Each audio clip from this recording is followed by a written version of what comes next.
I hope your week's been great. So in this week's video, I'm redrawing an old piece of art. So this is my third time drawing this picture, which is kind of crazy. I hope you're delighted to see my sketching process. I rarely include it as it just makes the speed paints like unnecessarily long, and when I sketch it just is such like a messy and arduous process, so it's not very nice to watch, at least in my opinion. So I just threw it in there for fun. Also, people on TikTok do be kind of accusing me of AI, so yeah, I should probably get into the habit of just showing my sketching process more. But anyways, let's start talking about the actual drawing. So the original was drawn back in 2018. I can't believe that is 6 years ago now. That's crazy. I'll put that up on screen now, the original. It is really terrible. I've made fun of this drawing like multiple times on my channel. If you're a long-time viewer, then you'll know very well like the criticisms I have for this drawing. So yeah, it's definitely not great. So then in 2022, I went and redrew it and totally changed up the pose to make it like a little bit more like dynamic and stuff, because the 2018 one was shocking in that regard. Also in anatomy and literally everything else. You can tell that just by looking at it. So yeah, anyways, I'll put the 2022 version up on screen right now as well. I actually recorded the process of that one, so I'll be sure to link that in the description if you want to check that out. I didn't use a reference when I drew it in 2022, and that is very obvious because the anatomy is shocking. Still, like, definitely an upgrade from what it was in 2018, but oh geez, still pretty shocking. And would it surprise you that I still didn't use a reference this year when redrawing this? I just couldn't find one that like fits my needs, like the pose I wanted and stuff. Sometimes I make my own references, but honestly I was just feeling way too lazy, so I just winged it again. So because of that, the anatomy is still pretty botched, but you can see that like my mental library for what the human body looks like has like improved, because namely he has muscles now. Hell yeah. I did cheat a little bit with this redraw and do it digitally as opposed to using my watercolors like I'd done in previous years, and that's mostly just due to the fact that I've not been feeling watercolors lately, and the ones that I own are so shit. Do me a favor and commission me so I can afford some better watercolors. Oh gosh, I'm pretty sure I nabbed my watercolors from like my high school many years ago, so that would explain why they are the cheapest, crappiest watercolors to have ever been used. Doing this digitally made it like infinitely easier, and I could add more like detail and like stuff I couldn't add traditionally, as like my watercolors are like so terrible. I wasn't looking directly at the old drawing while doing this redraw. I just kind of went by memory and thought what I thought the old drawing looked like. I thought my memory was good, but alas, that resulted in me accidentally changing my things because I do not remember the old one correctly, but because I didn't really want to look at it because I didn't want to like influence any way I draw and stuff.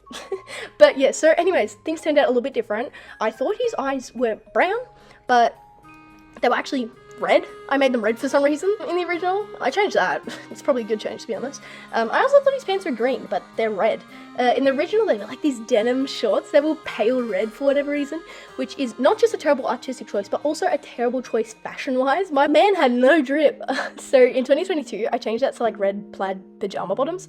But yeah, anyways, I prefer the green pants over the red anyway, since this like t-shirt is red. Also, don't ask me why this cheering looking fella is wearing a ho-ho no shirt. He seems to be enjoying the holiday, but I don't know. I guess that's just what I drew in 2018, and Lord knows I was not really thinking when I was drawing this originally. I'm happy to see there's been at least a little bit of improvement between 2022 and now. That was kind of my biggest concern, since I haven't really been like focusing on art and improving at all. So yeah, I was kind of worried that there wasn't going to be much of a difference, so I'm very relieved that there is. Still, I should really use references. The way his arms connect to his torso is just like so unnatural, but alas, I couldn't be bothered fixing it. It's also hard like sketching on a phone and stuff. That makes the process a bit harder when you constantly have to zoom in, zoom out, zoom in, zoom out. And yeah, if you didn't know, I draw my phone with my finger. Be a Dal and commission me. I want to get an iPad so bad, but oh my god, they are so expensive. If I get one, it will break the bank. Anyways, I'm rambling a bit, but yeah, anyways, so improvement wise, I'm satisfied, but I'm not like blown away or anything.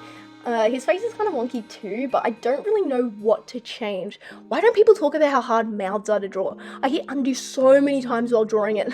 Like, oh my gosh, like what? Like that might be what's off with his face. Could it be? It could be the eye placement too, though. And maybe even the nose placement as well. Okay, like maybe his whole face is just a little bit skewed. I don't even know anymore. Ugh. Anyways, let me know in the comments how much you reckon I improved and what I need to work on. Someone please tell me why his face gives me the ick, as the kids would say these days. I should have used a reference and just like changed the pose. Like I just should have found a reference where I'm like, okay, it's close enough, whatever, and reference that instead of trying to look for the specific pose and angle that I was trying to draw. But you know, that's me being all like pedantic about it. I'm always just like making things harder than they need to be when drawing by not using a reference, and yet I continue to do so. I yap on in so many of my videos like about the importance of using a reference, and I really like hammer it home just because I don't use references, and I know how much harder it makes drawing because you don't have a reference, and yet I still continue to not use references. So I don't know, as the teacher says, not as the teacher do. I don't know. Anyways, so yeah, Christmas speed paint is what this is. It's seasonal, it's appropriate. I love Christmas so much. I love the music, the vibes, the smell of tinsel. I could huff that cheese all day long. It's just so fun getting to spend time with like family and eating nice food and all like the gift giving. I also love going for walks at night to look at all like the lights people put up. The only downside is that you have to leave the house really late, like past 9:30, since, well, I'm Aussie and it's summer during Christmas, so the sun doesn't go down for ages. If you're in America, you probably do the same walk in the dark looking at lights at like 5:30. It's so crazy how much more daylight you get in the summer. Anyways, I guess that also leads into the other slight downside of having Christmas in summer, that being that you can't wear ugly Christmas jumpers or anything because it's 40 degrees outside, which in Fahrenheit is cold, right? Hold on, let me convert it. Hold on. 40 degrees Celsius is 104 Fahrenheit. Oh my god, so 40 degrees is 104 Fahrenheit, so definitely way too hot for like sweater weather. And 40 degrees Fahrenheit is 4 degrees Celsius. Oh my god, yeah, that's cold. Anyways, Christmas is definitely my favorite holiday. It's got the best vibes, the best decorations, the best food, chocolate pudding for the win. Is anyone surprised? Although my birthday's pretty sick too, because I was born on my mum's birthday, so we share the same birthday. That's pretty cool. Anyways, here's the original drawing. Here's the 2022 version, and here's the current version. While the sketching process was a little bit of a nightmare, I had heaps of fun coloring and rendering this piece, and I hope you like it too. Let me know what you think. If you enjoyed, please consider liking and subscribing. It would make my day. Thank you so much for watching this video, and if you watched the whole way through, you are a real one. And if you'd like to see more from me, then click on whatever videos YouTube decides to recommend you on screen right now, and I hope to see you soon. Bye!